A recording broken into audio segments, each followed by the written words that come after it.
beneficent and mighty. Mr. President, honorable chief guest, respected teachers, other audience, and my fellows, Assalamualikum. Waalaikum Assalam wa rahmatullahi wa barakatuh. The title of my speech is Need of Quality Education in the Muslim World.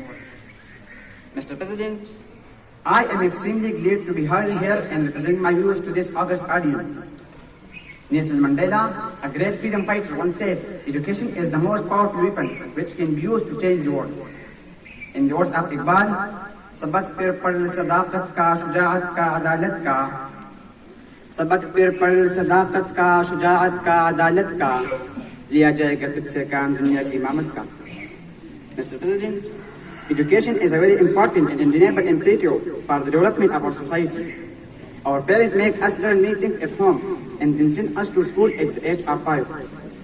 School education, however, is very crucial for success in practical life. Mr. President, school education develops our personality, mental skills, morals, and physical power. With our proper education, both individual and society whole cannot prosper.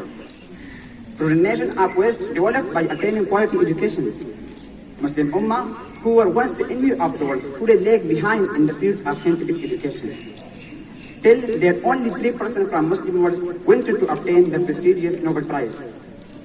Mr. President, Muslim countries on average spend 0.5% of their GDP on their scientific research and education, which is matter of their concern. Mr. President, we should make effective learning habits that will improve quality of our education. Quality education helps us to improve our living standard, prosper our society, and develop our country. My dear fellows, attending school and receiving education is extremely vital for us. It is key to success. It makes us smart enough to learn how to live life and tackle bad situation.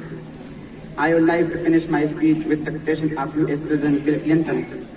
There is no secret to success.